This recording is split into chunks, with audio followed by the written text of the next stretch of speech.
let you down.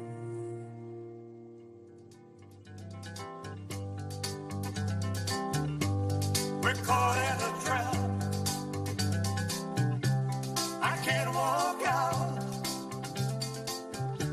because I love you too much, baby. Why can't you see what you're doing to me?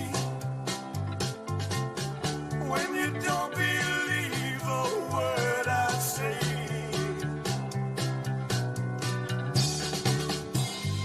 We can't go on together with suspicious minds. And we can build our dreams on suspicious minds. So if an old friend I know stops by to say hello, would I still see suspicion in your eyes? Here we go again, asking where I've been. You can't see the tears are real, I'm crying. We can't go on together with suspicious minds. And we can build our dreams on suspicious minds. Oh, let our love survive. Oh, dry the tears from your eyes. Let's don't let a good thing die. When honey, you know I've never lied to you. Yeah, yeah. We're caught in a trap. I can't walk out because I love you too much, baby.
she'll blast and goes cruising just as fast as she can now. And she'll have fun, fun, fun till her daddy takes a T-bird away. Fun, fun, fun till her daddy takes a T-bird away. Can't stand her 'cause she walks, looks and drives like an ace. Like an ace now, you walk like an ace. She makes the Indy 500 look like a Roman chariot race. Like an ace now, you look like an ace. A lot of guys try to catch her, but she leads them on a wild goose chase. Like an ace now, you drive like an ace. She'll have fun, fun, fun till her daddy takes a T-bird away. Fun, fun, fun till her daddy takes a T-bird away.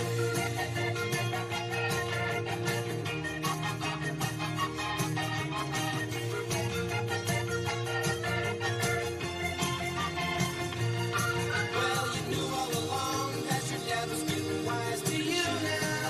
Now you shouldn't have lied. And since he took your set of keys, you've been thinking that your fun is all through. You shouldn't have lied. Now you shouldn't have lied. But you can come along with me 'cause we got a lot of things to do now. Now you shouldn't have lied. And we'll have fun, fun, fun. Now that daddy took the T-bird away. Fun, fun, fun. Now that daddy took the T-bird away. Fun, fun, fun. Now that daddy took the T-bird away. Fun, fun, fun. Now that daddy took the T-bird away. Fun, fun. Now that daddy took the T-bird away. Fun, fun. Now that daddy took the T-bird away. Fun, fun. Now that daddy took the T-bird away. Fun, fun. Now that daddy took the T-bird away. Fun, fun. Now that daddy took the T-bird away. Fun, fun. We come on this loop, John B., my grandfather and me. Around Nassau town we did roam, drinking all night. Got into a fight. Well, I feel so broken, I wanna go home. So hoist up your John D. sail, see how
Ladies and gentlemen, please welcome to the stage Congressman Tom Tiffany.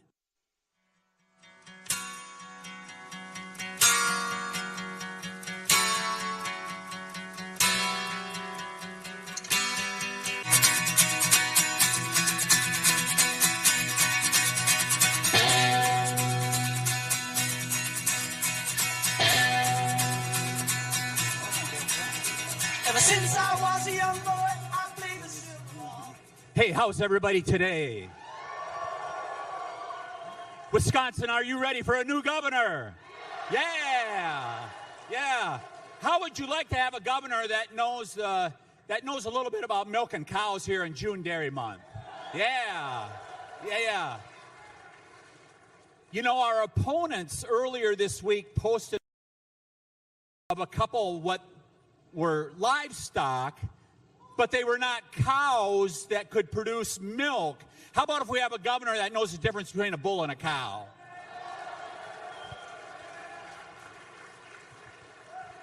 Folks, I grew up not far from here, just about 30 miles to the west of here, little town Elmwood, Wisconsin. Grew up on a dairy farm. Yeah, Elmwood, hear it. Yeah. Great spot. Grew up with my 7 brothers and sisters. We learned the value of hard work every day. My job, 6 o'clock in the morning, I went out and fed the calves, went on to UW River Falls, got an agricultural degree, and then settled in the great north woods of Wisconsin, where my wife and I started our own business and raised 3 daughters there. Wisconsin is a great state. We were blessed to be able to live the American dream right here in Wisconsin. And the commitment I make to all of you, we are going to make sure that your kids and your grandkids are going to be able to achieve their dreams right here in Wisconsin. Yeah.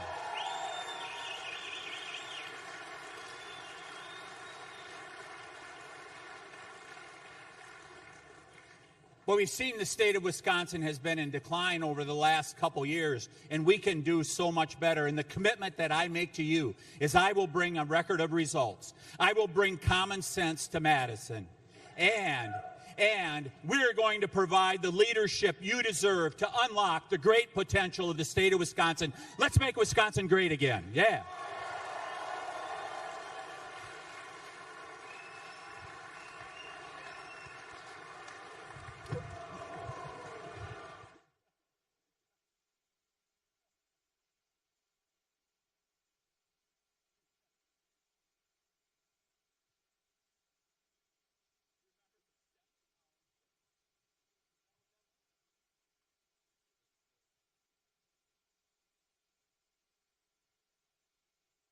Ladies and gentlemen, please welcome to the stage Congressman Derek Van Orden.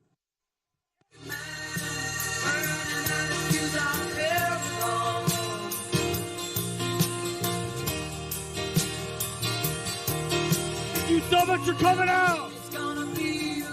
Who here is excited to see President Donald J. Trump?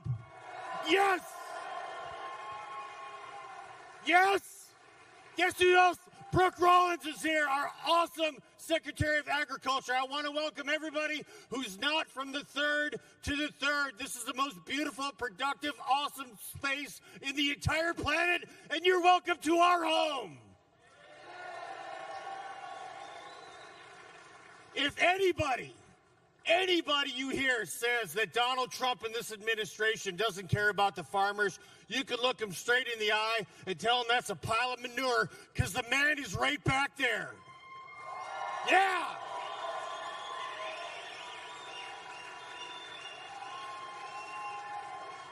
We're going to make sure that our farmers don't have to wring their hands at night because they're worried about paying the bills. We're doing everything we possibly can to make sure that people who aren't farmers, that eat what comes off a farm, don't have to wring their damn hands either.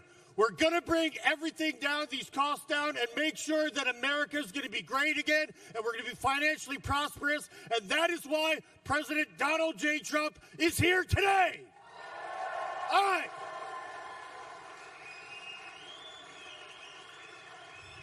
So the sooner I get off the stage, the sooner I can actually come out there and say hi to you and shake your hands.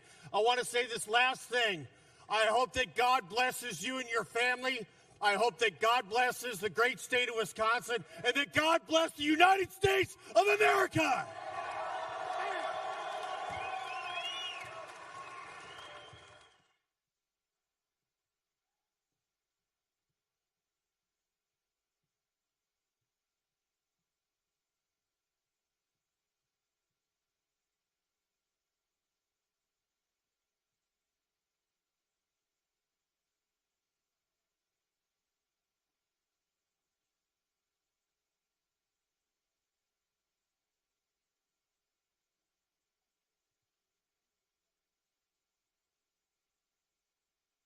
Ladies and gentlemen, please welcome to the stage Secretary of Agriculture Brooke Rollins.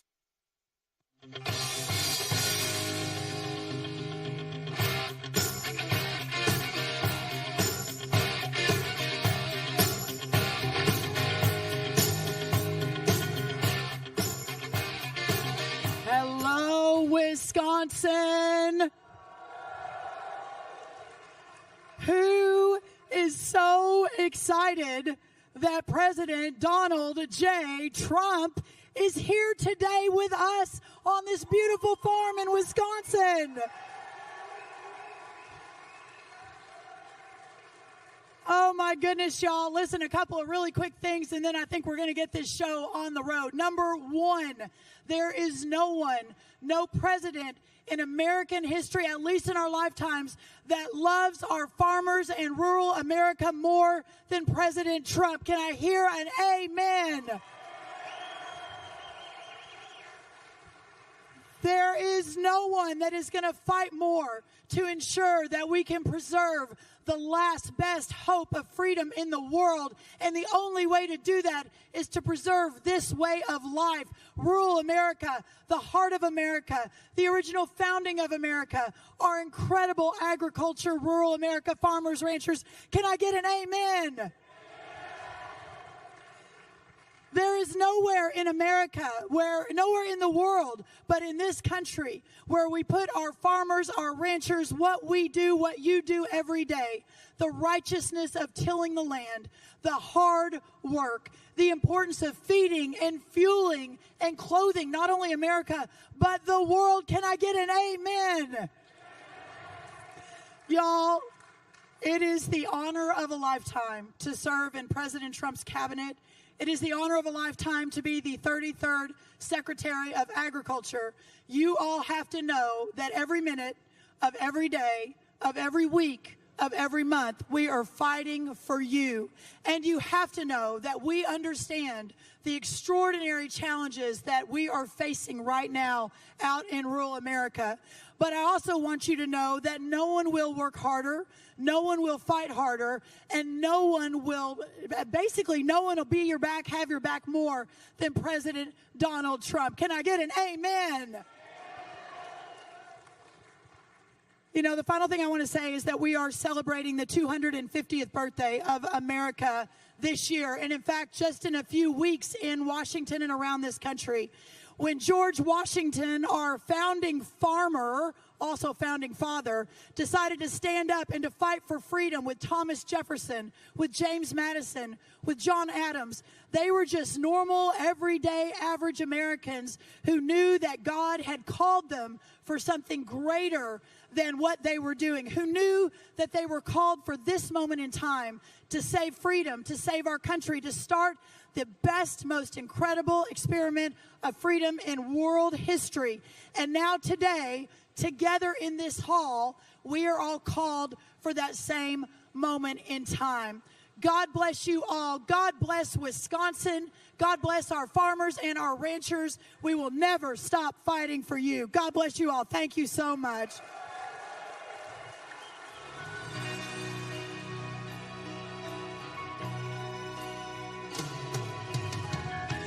When I look into your eyes, I can see love restrained.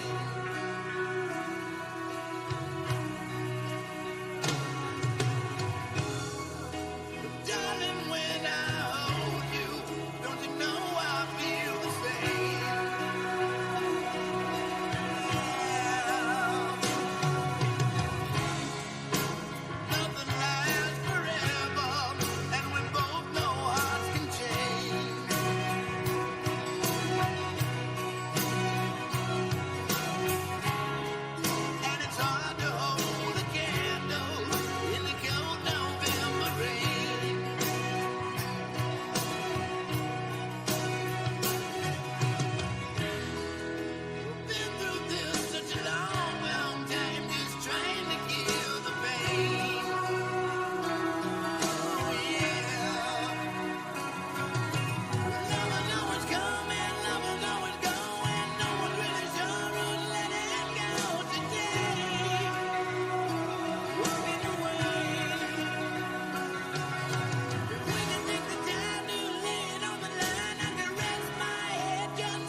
train, carry the heavy load.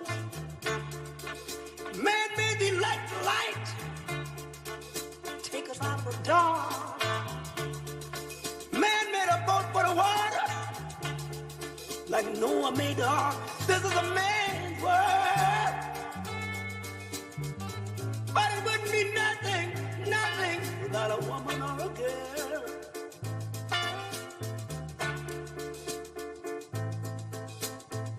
Man thinks about a little bit of baby girls and a baby boys. Man make them happy, 'cause man make them toys. And after man make everything he can, man makes money to buy from other man. This is a man's world, but it wouldn't be nothing without a woman or a girl. Oh, how a man needs a woman. A man got to have a woman. He needs a woman or a girl. He needs a woman. Man makes everything he can, but a woman makes a better man. Man needs a woman. Man think about anything above, but money can't buy him love. Face the fact. You gotta face the fact. Man needs a woman. He needs a woman or a girl. Oh, oh. Man needs a woman. He needs a woman.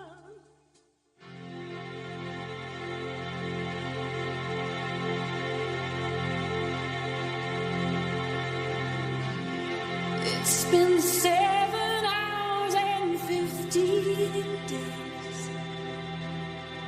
since you took your love away.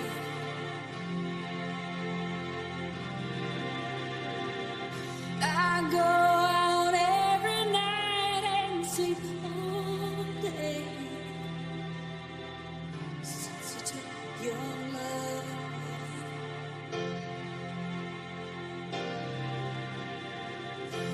Since you've been gone, I can do whatever I want. I can see whomever I choose.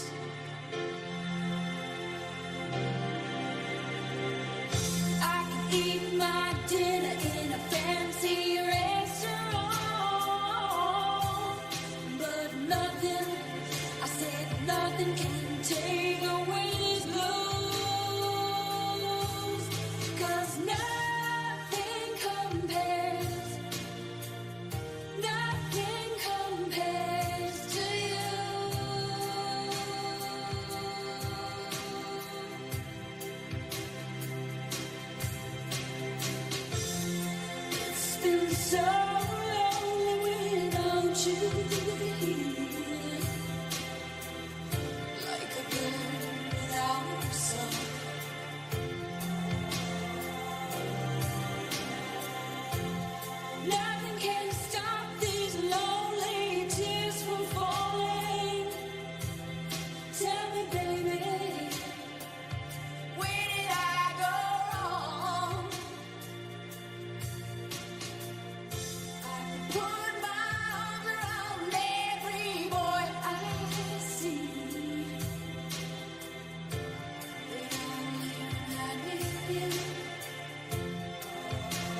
that you planted, Mama, in the backyard.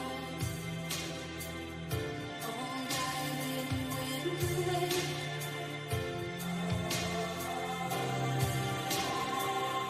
I know that living with your baby was sometimes hard, but I'm willing to give it another try. Nothing compares, nothing compares to you. Nothing compares, nothing compares to you. Nothing compares, nothing compares to you.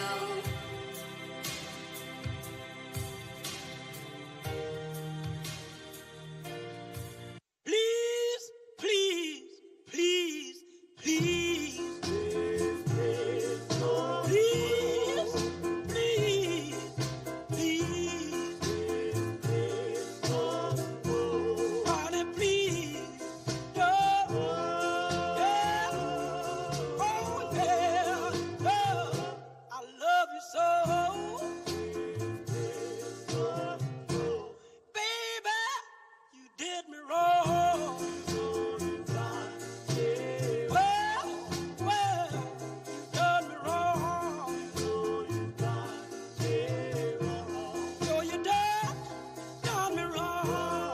Well, oh, well, took my love, now you're gone. Please, please, please, please, please, please, please, please, please, please, honey, please, don't. Well, oh, well, love, I love you so. I just wanna, yes, say I, I, I, I,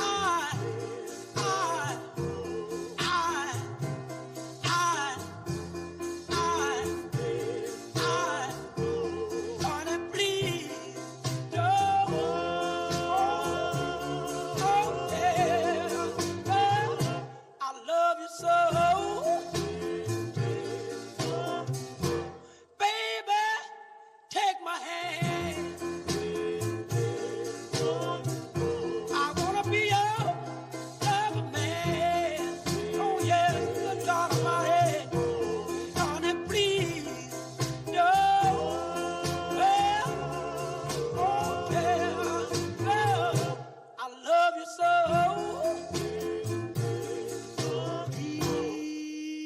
Please don't go. Please don't go. Honey, please don't go. Girl, I love you so. Please, please.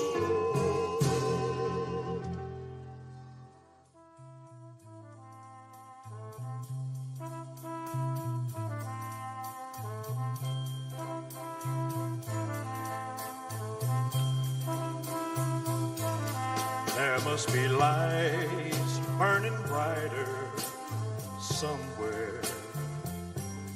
Got to be birds flying higher in a sky more blue.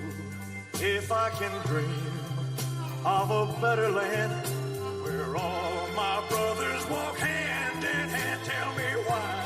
Oh, why? Oh, why can't my dream come true? Oh, why? There must be peace and understanding sometime. Strong winds of promise that will blow away the doubt and fear.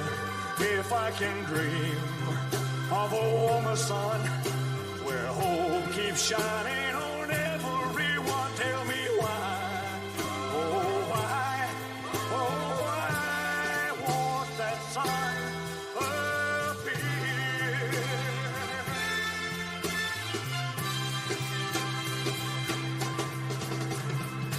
We're lost in a cloud with too much rain. We're trapped in a world that's troubled with pain.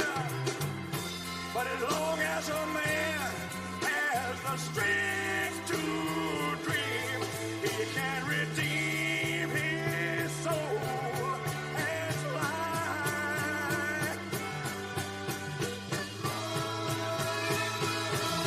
Deep in my heart, there's a trembling question. Still I am sure that the answer's gonna come somehow.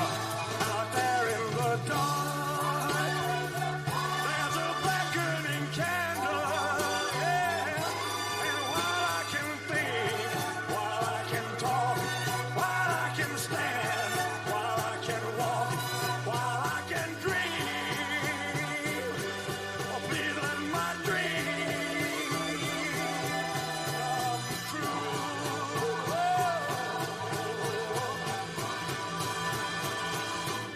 Right now, let it come true right now. Oh, yeah.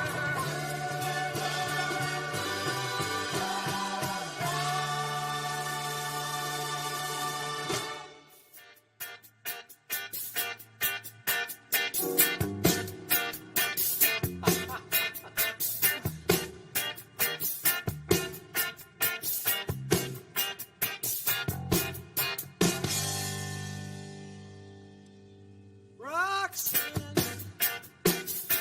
you don't have to put on the red light. Those days are over. You don't have to sell your body to the night. Roxanne,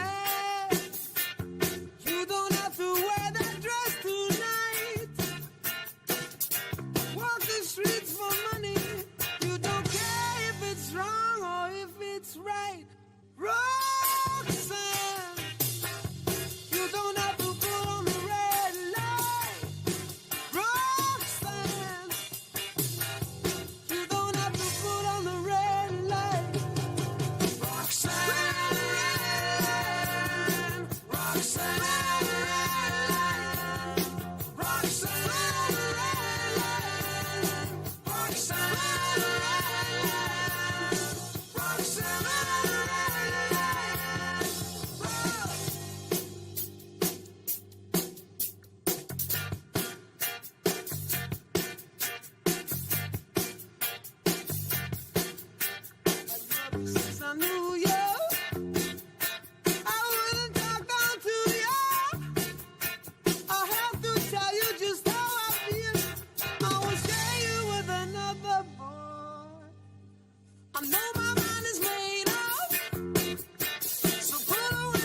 solo sogno all'orizzonte mancano le parole. Se lo so che non c'è luce in una stanza quando manca il sole. Se non ci sei tu con me, sì. Le finestre mostrar tutto il mio cuore che è acceso. Chiudi dentro me la luce che ho incontrato per strada. Time to say goodbye. Paesi che non ho mai veduto e vissuto con te. Adesso sì li vivrò con te. Partirò su navi per mari che io lo so non esistono più. It's time to say goodbye. Quando sei lontana sogno all'orizzonte e manca le parole. E io sì lo so che sei con me, tu mia luna, tu sei qui con me. Mio sole, tu sei qui con me, con me, con me, con me. Time to say goodbye. Paesi che non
Ladies and gentlemen, please welcome to the stage our roundtable participants.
Oh, gotcha.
Where do I begin to tell the story of how great a love can be?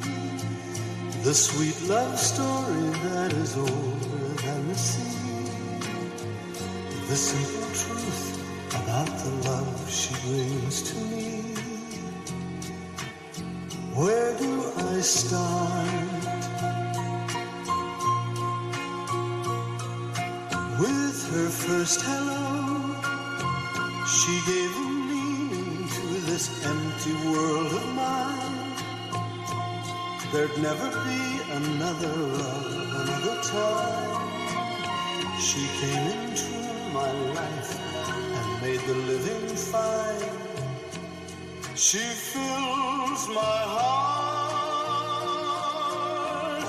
She fills my heart with very special things, with angel songs, with wild imaginings.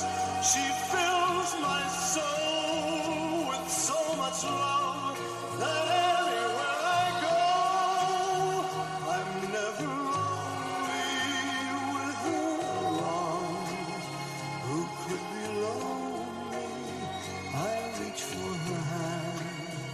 it's always there. How long does it last? Can love be measured by the hours in a day? I have no answers now, but this much I can say. I know I'll need her till the stars all burn away, and she'll be there.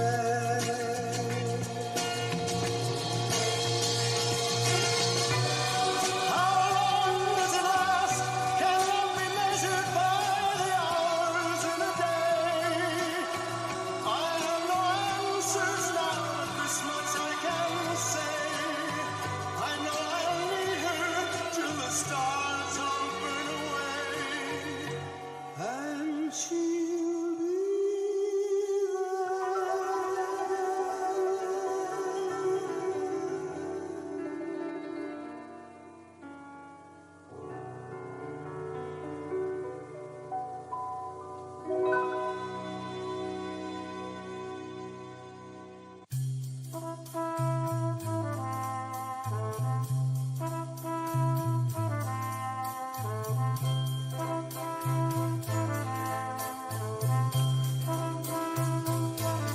There must be lights burning brighter somewhere.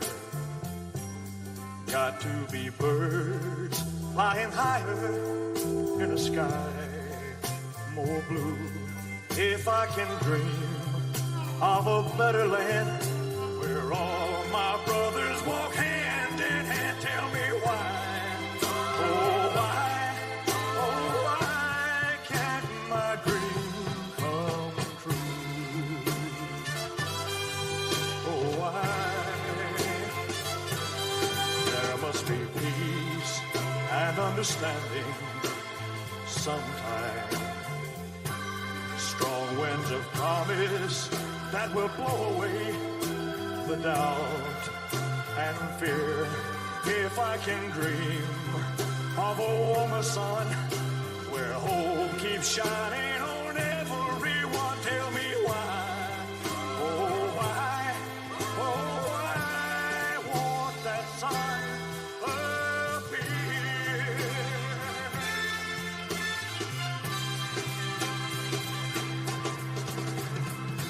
We're lost in a cloud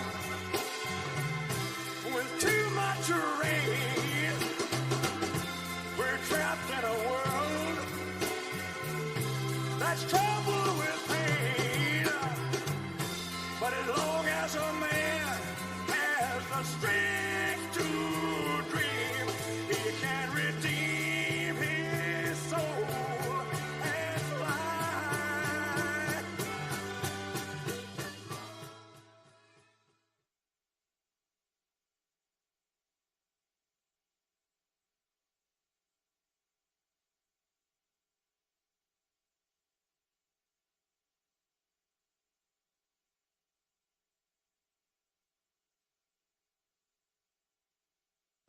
Ladies and gentlemen, please welcome to the stage the owner of Custer Farms, Ken Custer, Hall of Fame offensive tackle Joe Thomas, Congressman Derek Van Orden, and Secretary of Agriculture Brooke Rollins.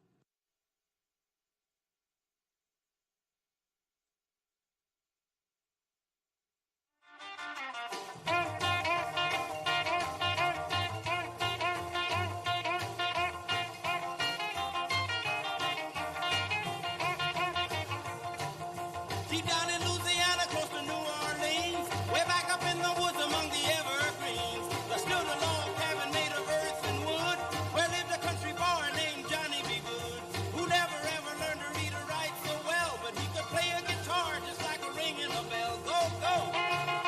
Go, Johnny, go, go!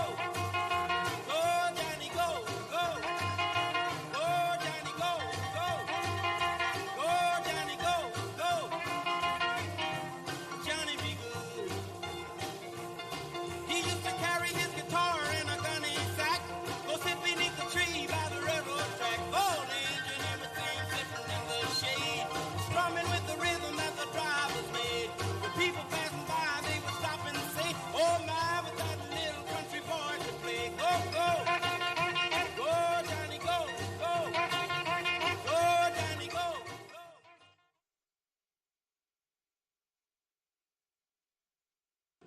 Ladies and gentlemen, please welcome the President of the United States, Donald J. Trump.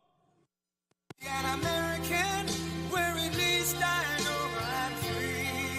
And I won't forget the men who died, who gave that right to me. And I gladly stand up next to you and defend her still today. 'Cause there ain't no doubt I love this land. God bless the USA.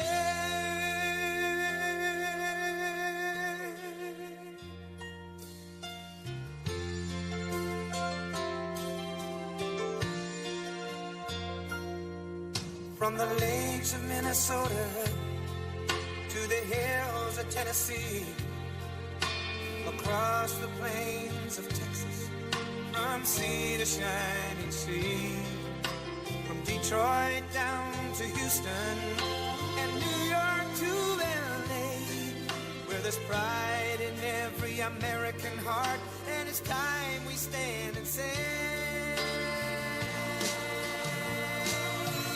that I'm proud to be an American, where at least I know I'm free. And I won't forget the men who died, who gave that right to me.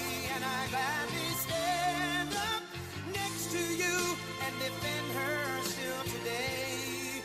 'Cause there ain't no doubt I love this land. God bless the USA.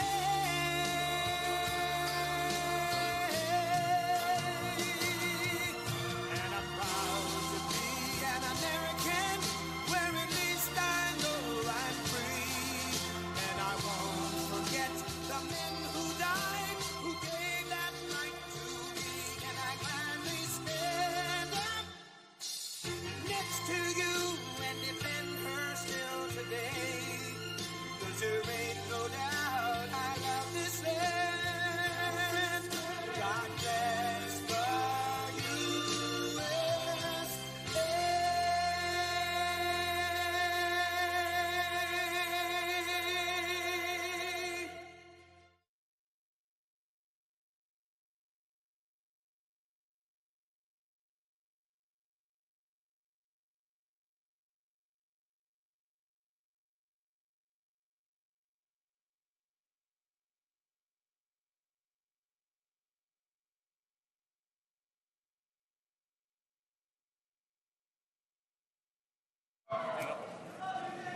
Thank you very much, everybody.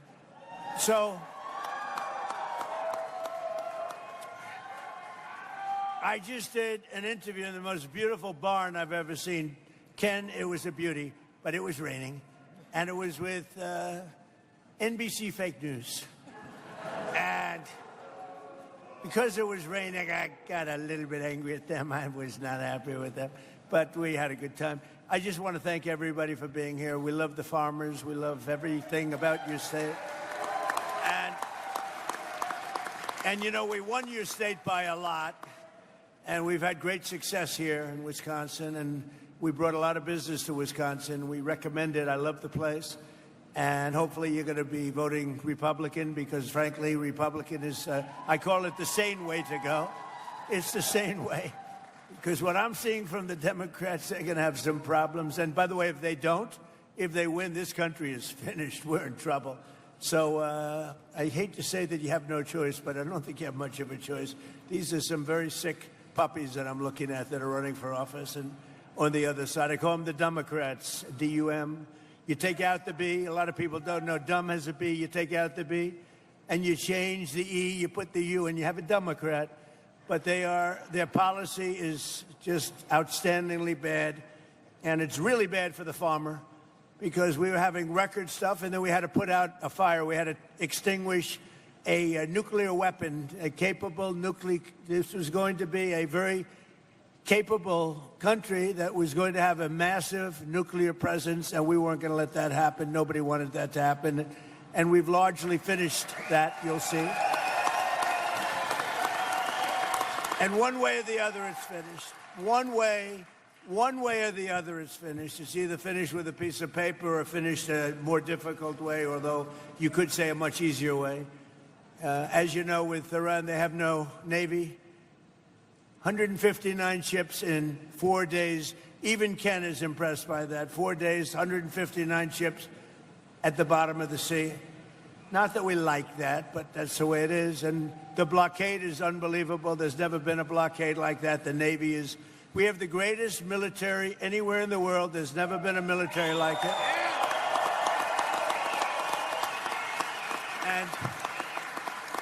And if you remember when all the heat I was taking from the Democrats, would be nice. I'll use Democrats at least half the time. But if you remember the heat that I had to take to get help for the farmer and also to get help for the military, because they don't want anything to do with the military, the farmer, or for the most part, they don't want anything to do with anything good. And that's why the midterms are coming up. And I hope you people are really spiritized, because we're at a point, we're going to come out of Iran very quickly, and it's going to be very strong, one way or the other, whether it's a piece of paper or the very tough way, okay? The very tough way is maybe the easier way. But we're going to come out, and your fertilizer prices are going to go way down, just like they were 4 months ago. Your fertilizer's down, your energy's down, your oil, your gas is all coming way down.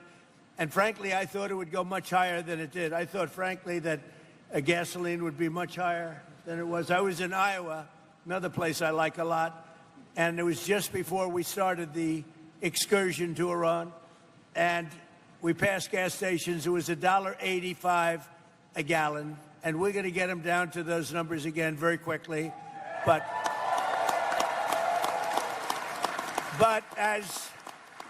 as they say in the farming business, we had to take care of business. Look at this guy over here. I don't know who the hell he is, but he is one hell of a specimen, I can tell.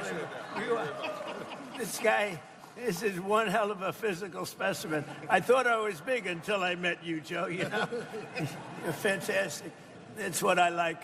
Anyway, I just want to let you all know that I'm thrilled to be here at Custer Farms, and Ken and his family, they're amazing. I took pictures with them backstage and got to know them a little bit. They're really amazing people. They built this country. You all built this country. Not the complainers, not the wise guys. You all built this country. And I just want to...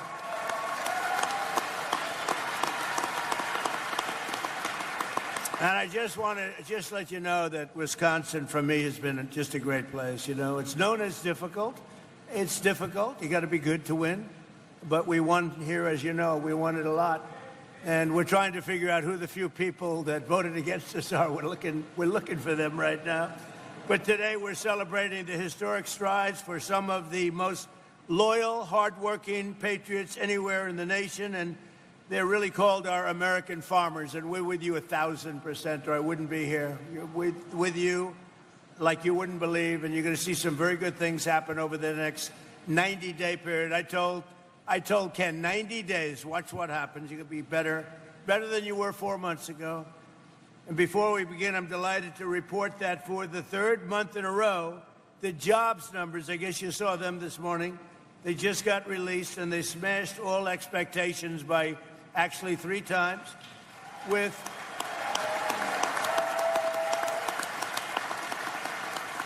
And this is during a military conflict. I call it that because it's really not that much of a war, but it's a military conflict. It's a practice. But this is 172,000 jobs were created in May. That's about 4 times higher than anticipated. And experts predicted 30,000 jobs. These are the strongest job numbers of the entire administration so far. And that's during this conflict on top of it. So it's great. And, you know, we have a problem in this country, because it used to be, I'm a little older than a couple of you, but I don't feel old. I feel the same as I did 50 years ago. It's crazy, Mr. Senator. We got a great senator right here, Ron. But I do feel the same. But in the old days, you know, if you had good job numbers, like great job numbers like they announced today, the stock market goes up. Today, everything is crazy. The whole world is crazy. So when you have great job numbers, the stock market goes down, because they think interest rates will go up. And when interest rates go up, they stop inflation. Well, you know what else stops inflation? Growth actually stops inflation. and they ought to go back to the old system. When we have good numbers, the markets ought to go up, not go down. And it would be, that's the way you build greatness. You build greatness that way. So I think it's going to, we have a great gentleman coming in, Kevin Warsh. He's going to do a fantastic job at the Fed. We're getting rid of too late. But we have, Kevin is one of the greats. So you're going to see, but you're going to see beyond anything, you're going to see numbers coming in over the next more than 2.5. We have 2.5 years plus. Can you believe how time flies, right? And can you believe the work we've done? You know, it's sad because you have speechwriters and you have advisors and you have all these people, and generally you don't like listening to any of them because if you do, you're in trouble. But I said, you know, I want to write about the border, and I want to talk about the border because when I came here, we had the most unsafe, we had the worst border maybe anywhere in the world. There was no border. 25 million people came in. Drug dealers came in. People from mental institutions came in. Murderers came in. 11,888 murders, most of whom, over 50% of whom, killed, can you believe this, more than one person. One killed 7 people. We allowed them into our country. We've got them largely. They're going out, and they're going out fast. We have to fight crooked judges, crooked administrations, crooked politicians. But they're going out fast. But we have the safest border in our history for the last 12 months. And this is a hard number to believe, but I don't give it. It's a number that's out there. You've heard it. 0 people have come into our country through our southern border. 0. It's a little hard to believe, but it's a little hard. If they said like 20 people, I would have been, 25 million came in through Sleepy Joe Biden. So we had 0 people. And these are done by largely sort of a radical leaning left people, the reports. But it is what it is.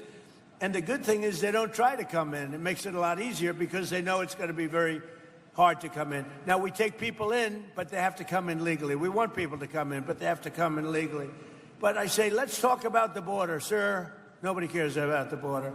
I said, I won the election on the border. Let's talk about the... Sir, I'm telling you, nobody cares. Run. Nobody cares about the border. You fix the border. I want to brag about it. Sir, they want to hear about other things like fertilizer. And we'll take care of fertilizer, too. You know, when I also came in, eggs were like the highest. And remember this, I inherited all these high prices. They came in and they said, affordability. They made up the word, because that's the only thing they're good at, although I'm good at making up words too. They go, affordability. I was there one day, and I said to our great Secretary of Agriculture, what's with the egg prices? So on my second day, I gave a news conference, which is more news conferences that Biden gave in like 6 months. But in my, he almost did. He didn't do it. Yeah. Sleepy Joe was not heavy into news conferences, all right? He'd take one question, he'd go, oh, let's see, Jim Smith from NBC? I don't do that, they just start screaming at me. But, so I had a news conference on my second day, and they said, what about eggs? What about eggs? Tell me about eggs. I said, what's the story with eggs? Give me a little hand. What's with eggs? They said, what's happening with eggs? And I was told, we have the great Easter egg hunt at the White House, and I was told to order plastic eggs. I said, I'm not ordering plastic eggs. And I called this young lady right over here, Brooke Rollins, Secretary of Agriculture. I said, Brooke, get the egg prices down, please. And she got them down. And by the way, speaking of, Tom Tiffany is one of the best congressmen in our country. And I was there, I don't know, 7, 8 years ago, right at the beginning. I endorsed this guy. I didn't know. I had no idea, but I liked his last name. You know why? Because I bought the air rights many years ago off Tiffany, and I made a lot of money. So I saw Tom Tiffany, and I backed him, and he went like a rocket ship, and he won, and you've kept winning. And now he's running for a thing called governor, and you have...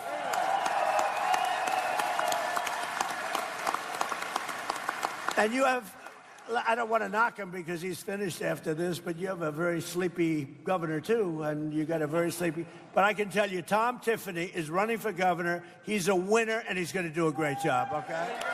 Right? Good luck, Tom. So in a single month, we added 7,000 new manufacturing jobs and 17,000 new construction jobs, and we're building more plants than at any time in the history of our country. We have $18 trillion coming into the United States.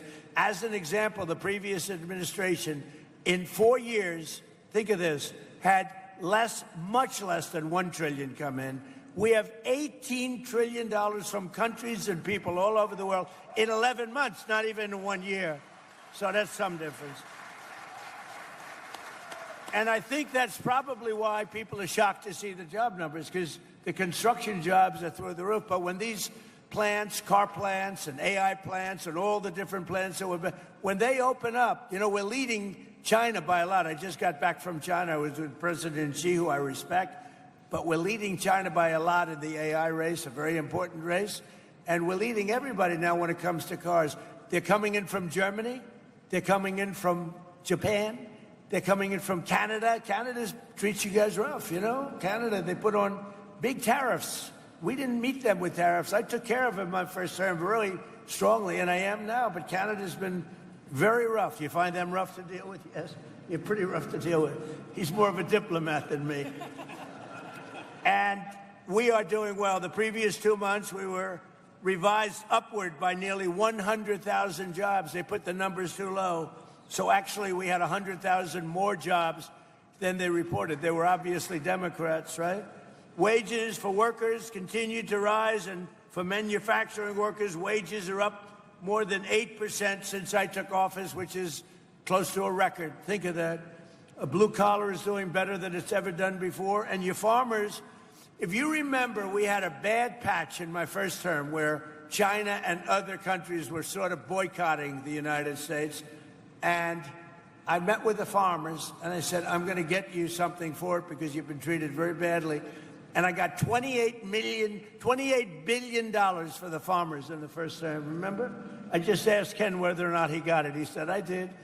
And we're looking at something also. Right now, we're looking at something to take the place of what's happened because it's artificial. What happened to you is artificial with the energy and with the fertilizer. So we're looking at something. But in the first term, I got the farmers $28 billion, and I'll never forget, I was in the White House. I had about 35 farmers along this big, beautiful table. Not as beautiful as this table, okay? But this gorgeous, beautiful White House table, all the best. And I said, I'm going to get you a subsidy. And they looked at me, and he just said the same thing. One of them looked at me, stood up, said, sir, we don't want subsidy. We just want an even playing field. I said, nobody ever said that to me. All they want is money. You understand that? First time. Nobody ever said that. I've had so many meetings with different groups, different industries. If I said, I'm going to get you $28 billion, they say, oh, get it, it's fair.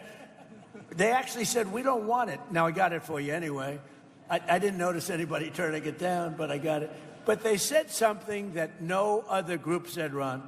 They said, we don't want a subsidy. We just want just an even playing field, fair trade. They just wanted to be treated fairly. And nobody else has said that but the farmers. So we love you. We love you guys. So we're building more factories now than at any time. And we've also had huge drops. And I'll tell you, this is something that's amazing.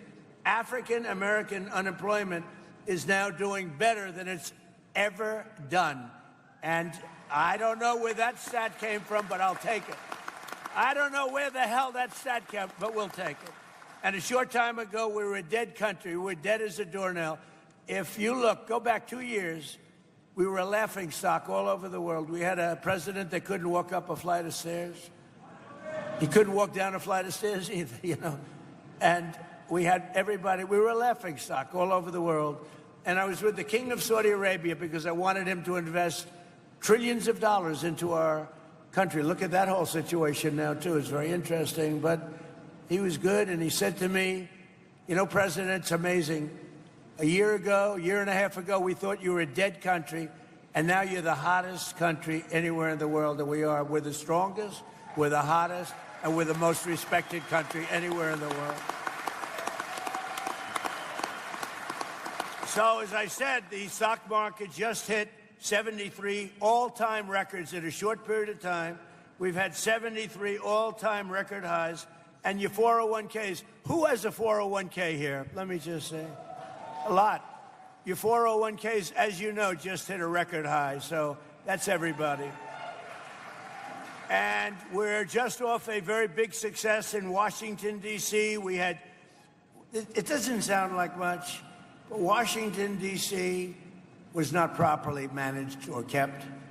We had 22 fountains. None of them worked for the last 50 years. None of them.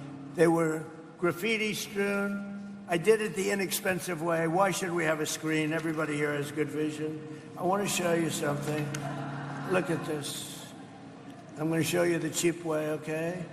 We don't want to bring screens. It costs too much money. Look at that. That's before and after. Look at that. Look at it. Can anybody see that? That's before. That's our nation's capital. That's what it, look at this graffiti all over it, filthy, disgusting stone. The stone was all horrible. And look over there, that's before and after. Then we had the reflecting pond, 2,500 feet, massive, longer than a building. We have a stat here that's sort of great. Can you guys see this okay? Because I'm too cheap to put up like a projector.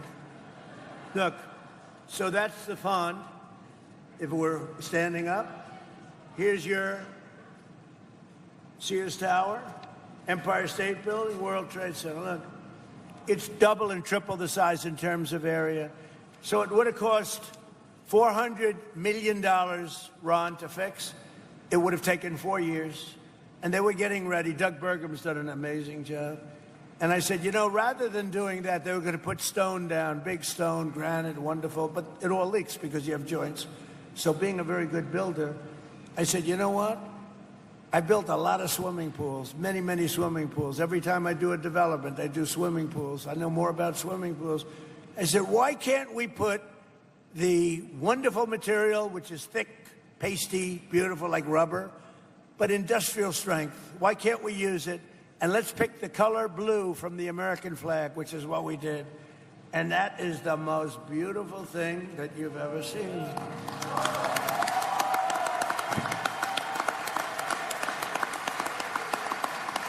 And look at that. I mean, look at that. It just opened yesterday. We just opened it. So there was going to take 4 years, 400 million. It took really about a month. Okay, it was going to. Can you imagine Washington between Lincoln? Think of Washington, D.C., between the Lincoln Memorial and the Washington. Just think about this. You know that beautiful spire in honor of the great George Washington and the beautiful Lincoln Memorial. So between there, thousands of feet long. It was built in 1922, and to be honest, it never really worked. It leaked like a sieve because it was stone and concrete. So I took over the project. Now, Barack Hussein Obama, have you heard of him? Barack Hussein Obama spent, and Joe Biden, Sleepy Joe, they spent a total of about $150 million trying to fix it. They never got it opened. It never worked. It was terrible, disgusting. It was garbage-ridden. And I said to my pool guy, I said, take a look at it. And he said, well, sir, we can do it.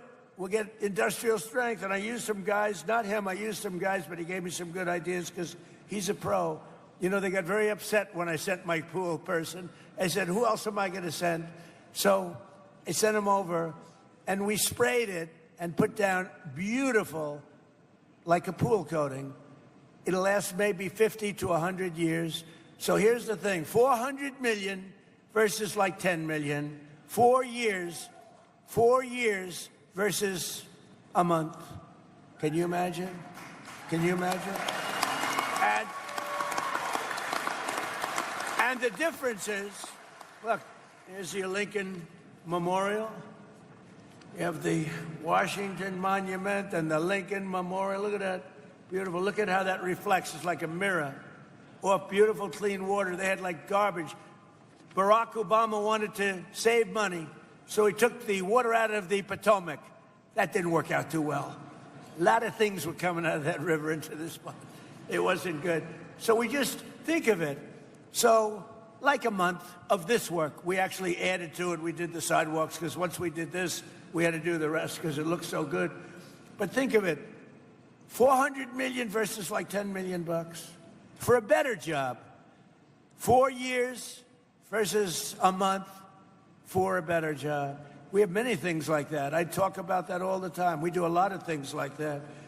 So we're very proud of Washington. We had 22 fountains that didn't work. All of the fountains, not one fountain in Washington worked. Out of the 22 fountains, they're all looking beautiful, just like the one I showed you. And now they're clean, they're beautiful, there's no graffiti. Washington, D.C. is a safe city. It was a very unsafe city a year and a half ago. And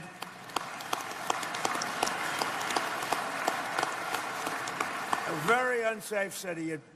Your child would go to see the Jefferson Memorial or the Washington or the Lincoln or any of them and would oftentimes not come back. It was a horrible place. It was horrible what was happening. And we put our great military in there. We did a job. We removed 5,000 people that were career criminals. 2% of the people, think of this, 2% of the people, did you know this, Ron, create 91% of the crime. And I love that statistic because you can get rid of 2%. And we took them out. We brought them back to where they came from. They came in, many of them came in through Sleepy Joe's open border policy, one of the craziest policies I've ever heard. So we saved a lot of money. And you go to Washington, D.C., new grass. People say they don't even recognize it. We did that all in a little bit more than a year. And even I said, I mean, it's amazing. But maybe the biggest thing is we don't have, it's considered now a very, very safe city. And you can go there and you're going to be 100% perfect. We had the restaurants were all closing and now they're opening up. They don't have enough restaurants anymore. It's like, it's a beautiful thing to see. Every day my administration is fighting to protect and defend the jobs and livelihood of our great farmers. I love our farmers, our growers, agricultural producers, ranchers from coast to coast. Under the last administration, Biden and the radical left Democrats in Congress crushed farmers with brutal restrictions, crippled you with the worst inflation. So the Biden administration had the worst inflation in the history of our country. They say 49 years, 48 years, but whether you say 48 or forever, I think it was forever. We had the worst inflation we've ever had, and think of that, and failed to negotiate even a single new trade deal for our farmers. They didn't negotiate one new trade deal for our farmers. I just made a great deal. I came back from President Xi, and he's buying billions and billions of dollars worth of soybeans and other things, and you're seeing that starting to kick in. Thank you. So by contrast, in my first year back in the Oval Office, average farm incomes for agricultural producers in our country have skyrocketed by more than 20%. Now, it's been over the last couple of months since we went in for the military operation. You've seen fertilizer go up and you've seen energy go up. It's going to come down to where it was or lower. You'll be very happy. Otherwise, Ken is going to call me. He's going to bawl me out, and I'll say, oh, sorry, Ken, I was only kidding, right? All right. He knows I'm going to do it. With Republicans in Congress like Tom Tiffany, like Derek Van Orden. Where's Derek? Derek. This guy he fights like hell. He's in a little bit of a community that tends to be on slightly a little bit more than we wanted left, but he loves them all, and he's very popular, and he's going to win by a lot. You're doing well. I understand you're really doing well, so thank you, Derek.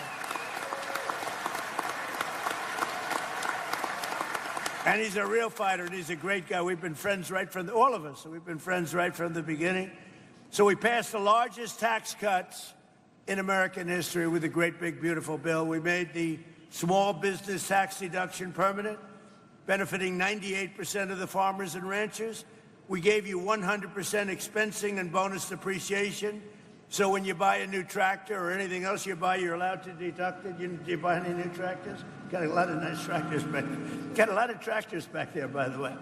But so you can deduct it, the full cost of the tractors, 1 year, any equipment, 1 year, all. You can deduct it all in the first year instead of over a period of many, many years. And we also saved the $2 million. Thank you very much.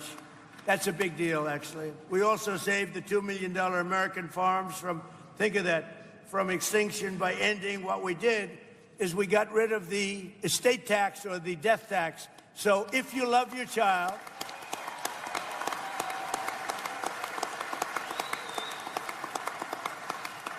if you love your child, if you don't love your child, then don't worry about it. It doesn't make any difference.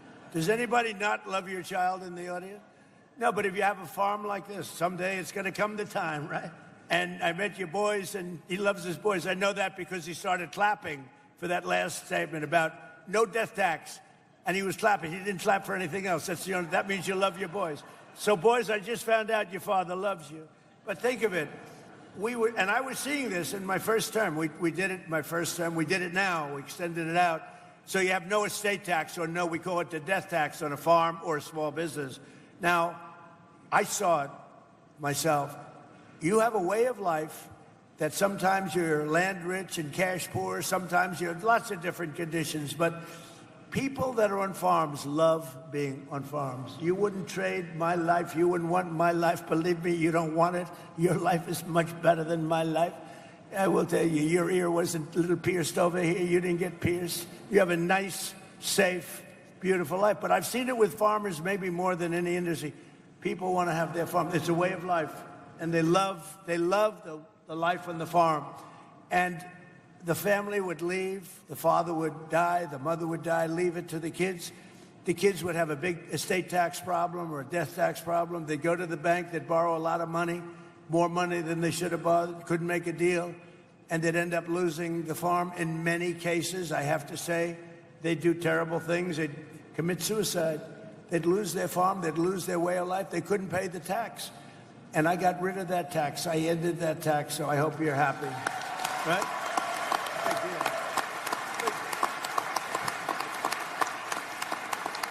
And the Democrats fought me on that, by the way. If they ever got in, I think they'd end that. But if something happens, if you love your child, you want to leave it. You have no estate tax, no death tax to pay. And every single Democrat in Congress voted against these critical measures. They voted against the no tax on tips, no tax on Social Security, no tax on overtime. They all voted against all of this stuff. They voted against a tax reduction.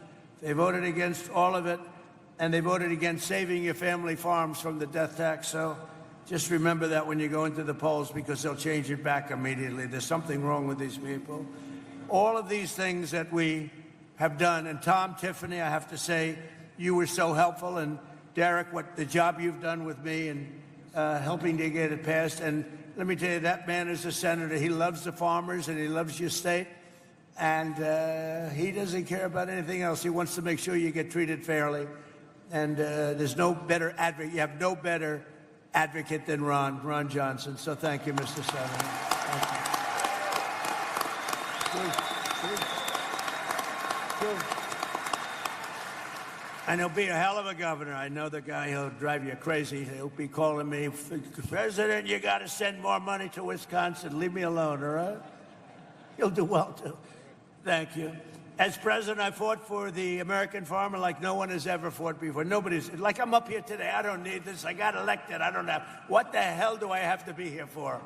I got elected. I'm here because I like the farmer. I mean, when you think about it, I guess there's a lot of truth to that, right? I could be home right now in the beautiful White House watching somebody else on television talking.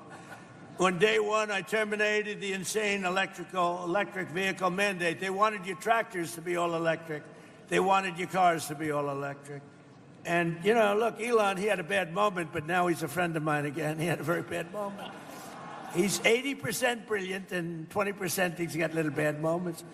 But I love electric cars, but you know what? Not everybody wants them, and not everybody in terms of distance and lots of other things.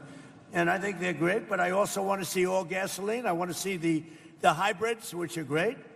I want you to have anything. And they wanted your tractors, you know, they wanted the tractors to be turned into all electric. And that didn't even sound good to me, right? That didn't even sound good to me. And it wouldn't have worked very long. You would have had to stop every 15 minutes to get a new charge. How would it be if you're driving your tractor along, everything's wonderful, and then Ken, he wants to work? He goes, oh man, I gotta go get a new charge every 10 minutes. That's not too good, right? You'd rather be able to operate it for about 4 days before you fill it up, right? So anyway, so we solved that problem. We ended the electric mandate, okay? And on day one,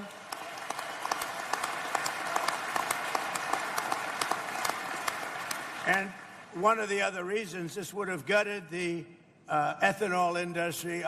Do we have fans here of the ethanol industry? Okay. Because if they got in, they will end the ethanol industry in one swoop, so you better remember that.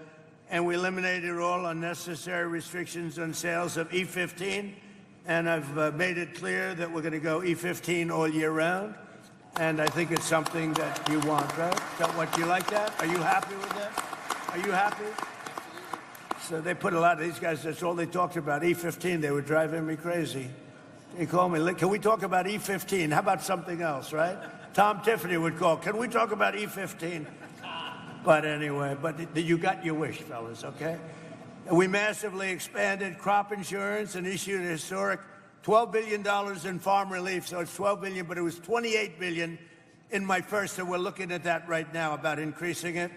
And to stop major equipment manufacturers from restricting you from fixing your own farm equipment, we gave you the right to repair. Do you like it? The right to repair.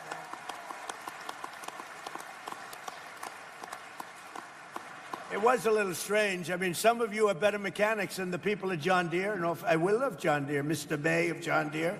But they wanted to, you know, your tractor is broken down. I'll bet you can fix a tractor as well as about anybody else, right? I can look at this guy.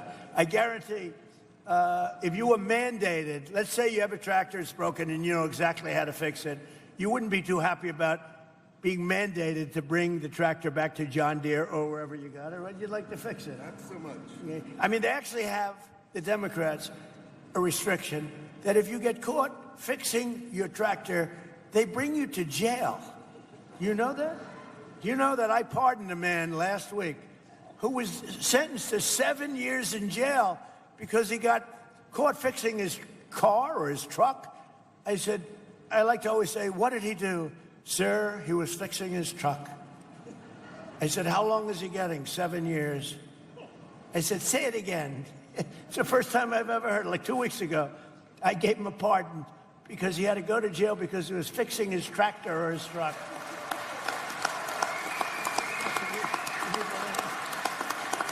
So I promise, Ken, if you ever get caught fixing your tractor or truck, I will give you a pardon, okay?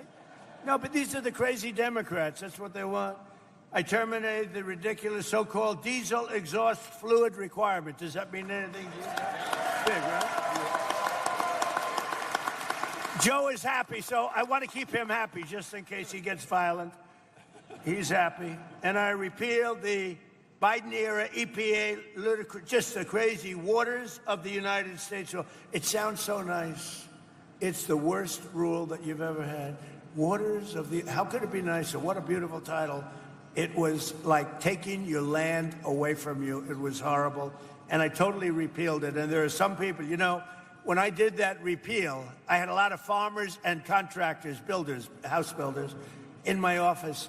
And I announced the repeal in front of them. I signed it.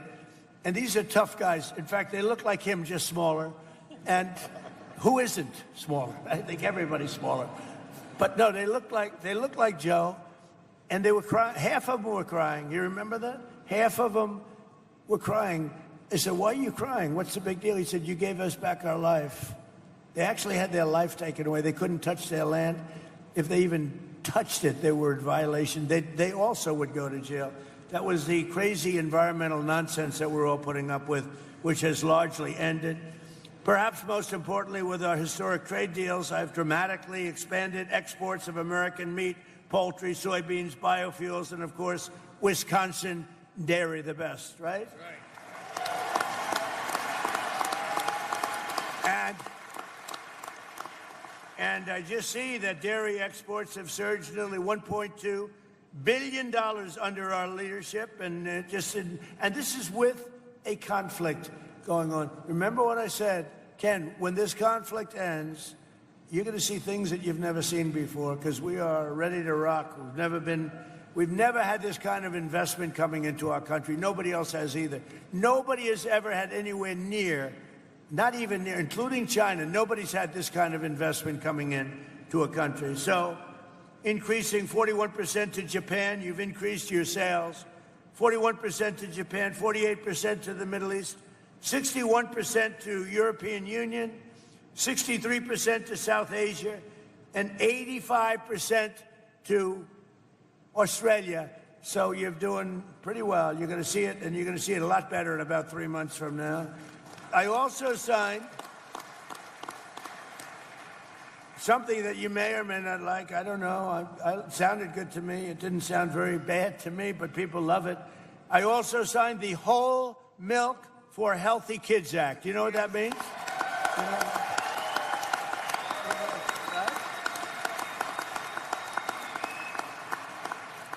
That was another one. I had a big signing at the White House. We had some people that have been fighting for that for years. I called Ron. I said, Ron, what's to fight for? I mean, it just sounds good. And it's just better. It's healthy. And I like it. I drank it. I don't know. It gets harder to get it. Now we have it. So that, it's totally opened up now for the kids. And it's great for anybody. And now we're working with Congress to quickly pass the new Farm Bill. We're very well into it. We got some great approvals, the hardest approvals. And I think we're very well on our way to getting the Farm Bill finished and approved. And just to finish up, with the help of the farmers like those here, today we're also helping bring down grocery prices for hardworking Americans, and they're coming down very rapidly. Remember, I inherited these prices. I didn't start. My prices were great. They rigged the election. When I turned, the election was totally rigged. It was a rigged election, just like they're rigging the election right now, it looks like in California. Can you imagine? It's 4 days, and they still aren't even close to telling you who won. You know why? Because they're rigging the election, that's why. 4 days.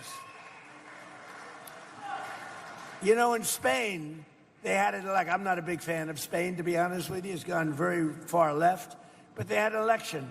All the votes were in, similar size to the state of California, a little larger, actually. And every vote was in by 10 o'clock in the evening and counted. You're going to be waiting weeks to get these votes. It's corrupt. Somebody said it's incompetent. I said, no, just the opposite. It's unbelievably competent if you happen to be a Democrat politician. Because with their policies, the only way they can get elected is to cheat. And when you look at an election, not even relatively a big election, for one state, for one city, for Los Angeles, they're nowhere close to counting the votes. But you look at what's happening. It's getting tighter and tighter and tighter. And the people that were supposed to win, bad things are happening. It's a crooked state. We have crooked third world elections in a lot of our states. And we should pass our Save America Act.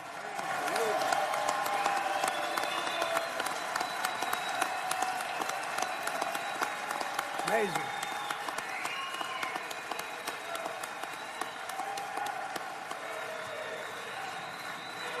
And that'll really stop it, too. That'll stop it. That's where you have voter ID. It's where you have birth of, your citizenship. You have to prove your citizenship. I think that sounds good. And also, I added a couple in there. Also, the ballots, the voting, the mail-in ballots, so crooked. They send millions of ballots out all over the place. If you're a Democrat, sometimes you get 6 or 7. If you're a Republican, you have to call up, where are my ballots? It's such a crooked deal with third world country. But I added 2 things. No men playing in women's sports.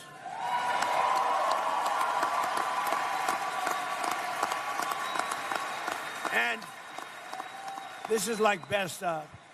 No transgender mutilization surgery on your child, on your children. None. So we added them in. So we inherited very high costs, and we're getting them down. They're coming down very rapidly, and when fuel comes down, they're really going to come down.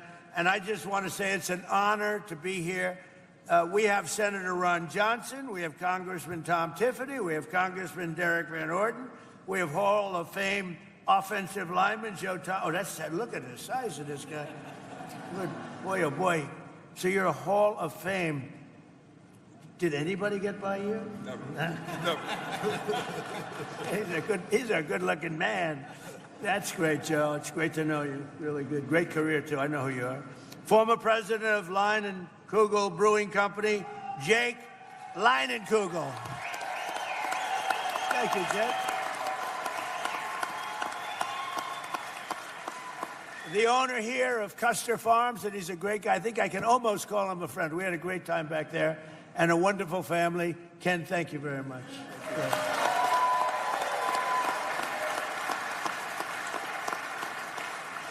And a fantastic dairy farmer, Jamie Witzpalek. Where is Jamie? Jamie? Hi, Jamie. Thank you. And finally, two-time gold medal winner in speed skating in this year's Winter Olympics, Jordan Stolz. Where the hell is he? Whoa. Oh. That's pretty good. Whoa. Stand up. Stand up. Yeah.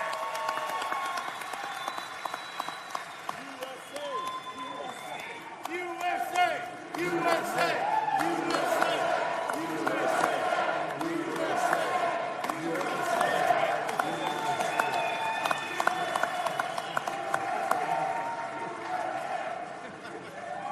I'm keeping it.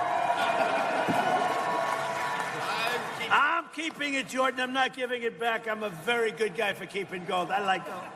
I'm never giving this back. Congratulations. I forgot to touch his leg. I didn't want to do that. But I can tell you one thing. His leg is like a rock. That's fantastic. 2 gold medals. Wow, that's big stuff. Thank you. It's an honor. And speaking for my other athlete up here, that's pretty good, right? 2. And you go through big competition with a lot of great athletes, right? Are you going to be doing it again? Another Olympics? I plan to be doing it until 2030, as long as I can. Until Salt Lake City in 2034. Well, we'll so be that'll be watching. on home soil. We're going to be watching, okay? You could do it again. Right. So, if we'll go in order if I can, and we'll start with Brooke Rollins and go to Ron Johnson and Tom Tiffany and Derek. And Joe Thomas, would love to have you say a few words, because you can tell us about real tough life, and it's tough in those pits, right? Pretty nasty people in there. You meet some large, nasty people, but you can handle it. And Jake, we're going to ask you to say a few words, if you would. And Ken, and we'll go pretty quickly, because I have to get back to fighting a war in Iran. There's a hell of a speakers list. We might be here all night. You know, if we can, fellas, I got to get back to a place called Washington and protect you, okay? So if you go very quickly, we don't need your life story other than I like the Olympic guy and I like this guy right over here. And Jordan Stolz would like to have you say a couple of words too, okay? Hey, Jordan, why don't you start? Go ahead. Well, first I want to thank you to all the farmers who are here, and I don't think people really understand how much you guys make a difference in the country. I mean, you guys are the backbone of the nation, and for me, myself, personally, I try and eat as clean as possible, and, you know, a lot of steak, a lot of dairy, and, you know, you guys are the backbone of Wisconsin, so I just want to say thank you to all the farmers and everybody who could make it here today, and, of course, to the president. That's good. Thank you, Jordan.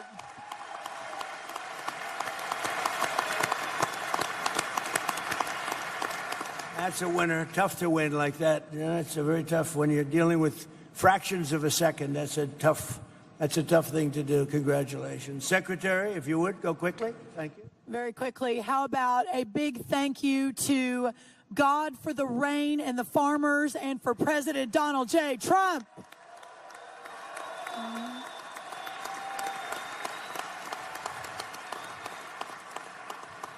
President Trump mentioned that when he came back into office, we inherited an almost $50 billion agricultural trade deficit, meaning under Sleepy Joe Biden, not one new trade deal was struck, and we lost $50 billion of market access around the world for you, our great farmers. But in just a little over 1 year, 19 new trade deals have been struck. The markets have opened around the world. We are going to break every record for dairy, for tree nuts, for corn, for ethanol, as we move the American farmer's product, the best in the world, back out to the rest of the world, while at the same time inheriting inputs that had never been so high in the history of our country, whether that was fuel, fertilizer, labor, interest rates, seed, one after the other. And those numbers all were coming down significantly, and as the president promised, will soon come down very soon again. Sir, there is no better American than the most American of all Americans, and that is our great American farmer. God bless you. Thank you so much, sir.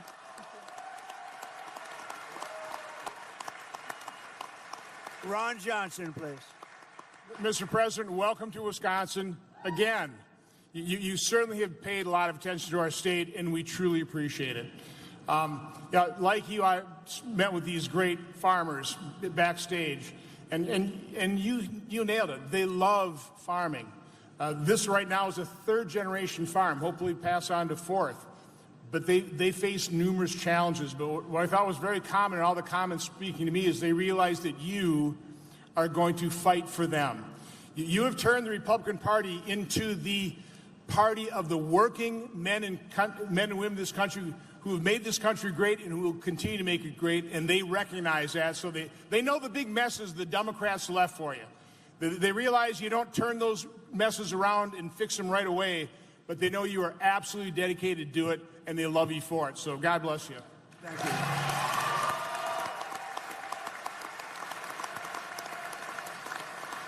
So your next governor, hopefully your next governor, Tom Tiffany. Please, Tom. Mr. President, where we sit here today, I grew up about 30 miles from here on a dairy farm, milking cows with my brothers and sisters. I want to thank you for signing that bill, whole milk for healthy kids. There's no reason kids can't have whole milk in our schools.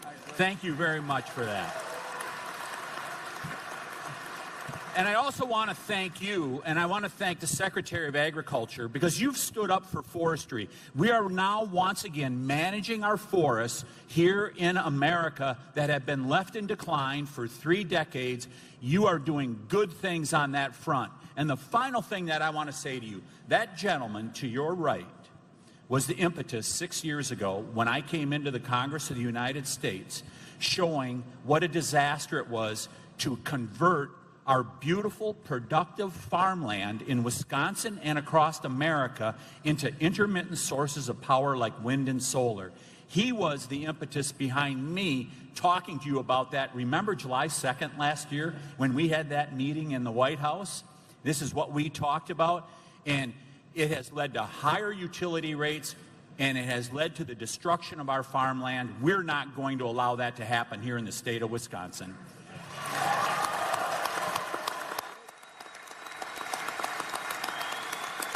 He's right about that.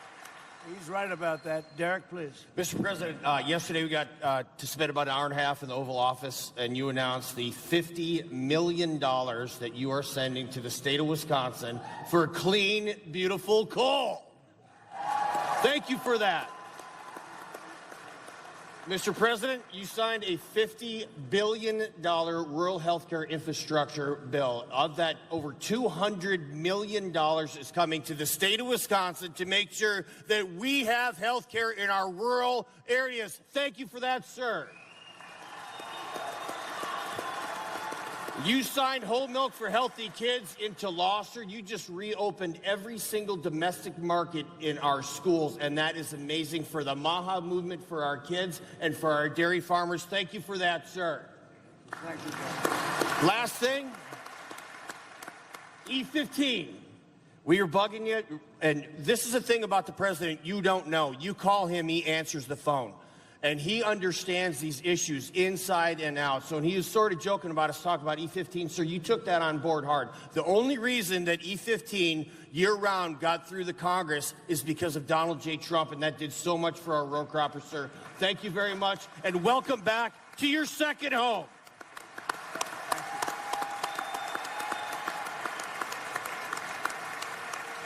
So, Joe, great football player. I would tell you one of the truly greats, Hall of Famer. Thank you. Thanks, Mr. President. Joe Thomas, Hall of Fame Farms, Muscadet, Wisconsin. You should come visit. It's beautiful. I got to pump Secretary Rollins' tires a little bit for the Small Processors Action Plan, because as a farm-to-table beef producer like myself, we see one of the biggest bottlenecks in our country is the lack of small packing and processing plants.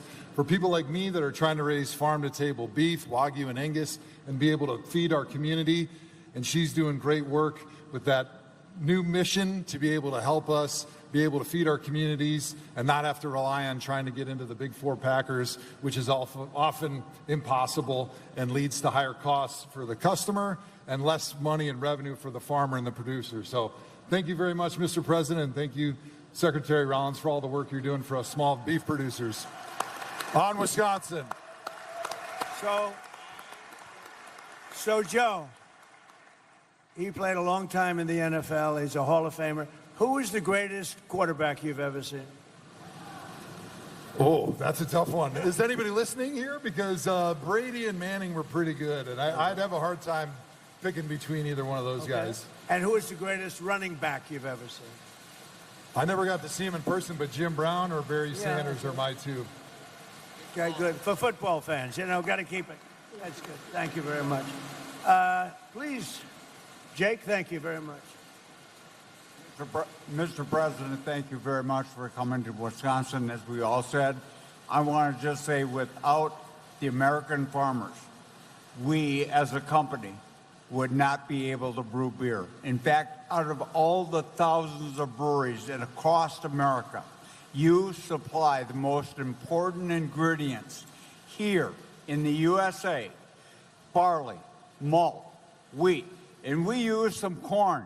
But thank you all, and really appreciate the time, Mr. President. Thank you much. Thank you, Jake. Thank you. Ken, please. First off,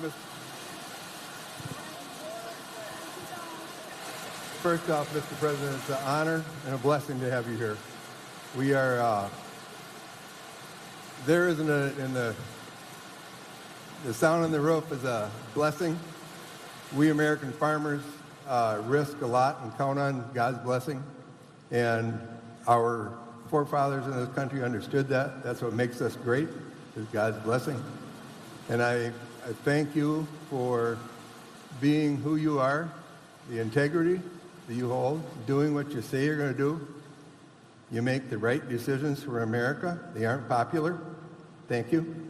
And we as farmers have lost, as Secretary Rollins talked, a tremendous amount of our trade.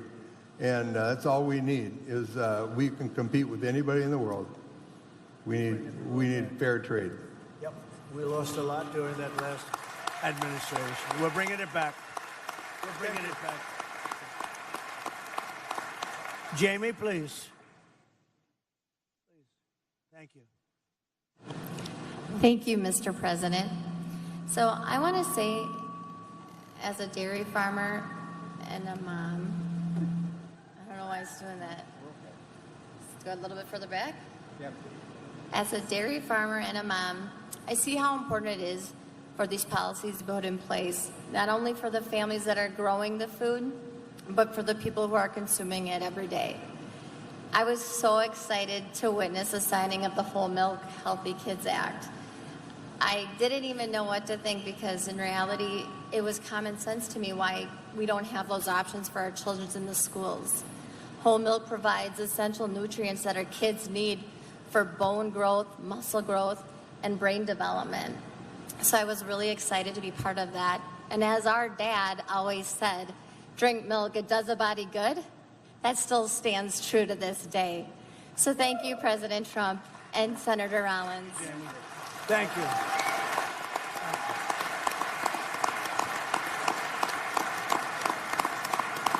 And Steve?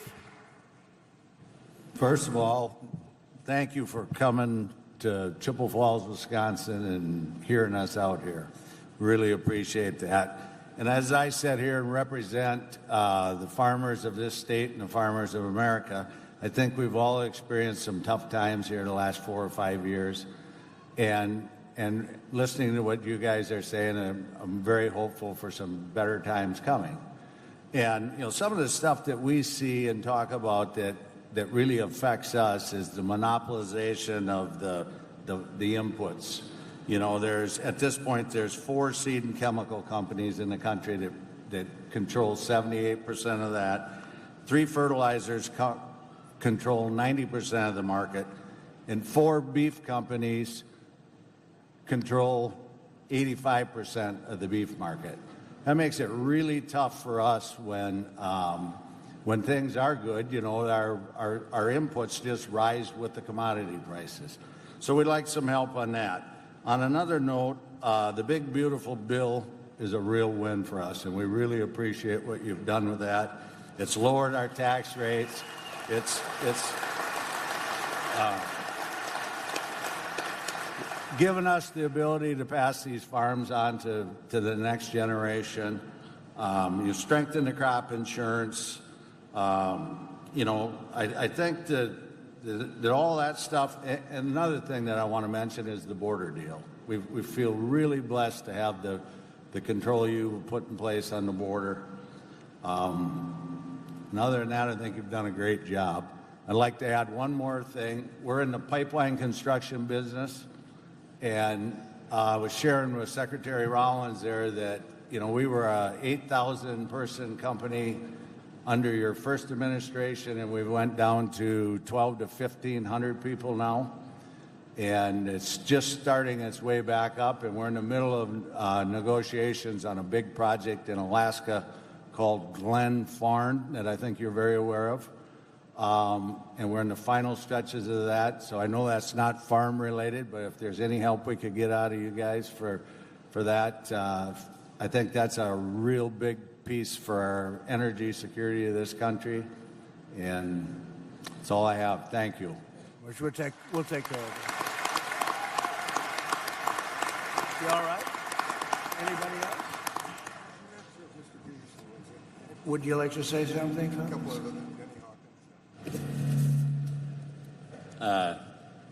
Thank you very much for, like he said, the One Big Beautiful Bill Act. That was those tax credits, a lot of the stuff that supports the American agriculture through the trade side as well. We've got fair trade has been a challenge in America lately, and we need to get what we deserve for our products.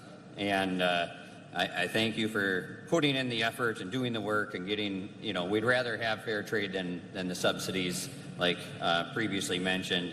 E15, some of that stuff's great. Energy independence. On our farm, we actually have a co-digester where we take food waste and the cow manure and make methane.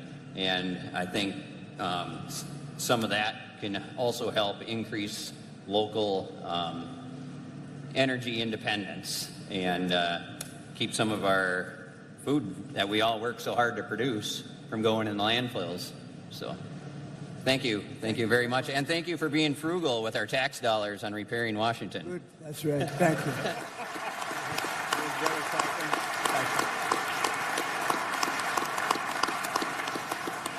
So I just want to thank everybody. This is great. You're amazing people. You built this country. You built the country. We have all the complainers, all the people, they talk. They don't do anything. You're the ones that made America great, and we're making it greater than ever before. We have Make America Great Again, but we're now making it greater than ever before. So I just want to thank you all. It's an honor to be with you. We're straightening out a little unfinished business in Iran and a couple of other places. Tremendous success that we had in Venezuela, as you know. We're doing amazing oil business there right now, and it's been incredible. But I just want to thank everybody for being here special, and I want to thank you really for your support. We won in a landslide, and I just want to thank you for your support. Thank you all, and Ken, thank you very much.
shoes. I said I was down and out with the blues. I felt no man cared if I were alive. I felt the whole world was so tired. That's when someone came up to me and said,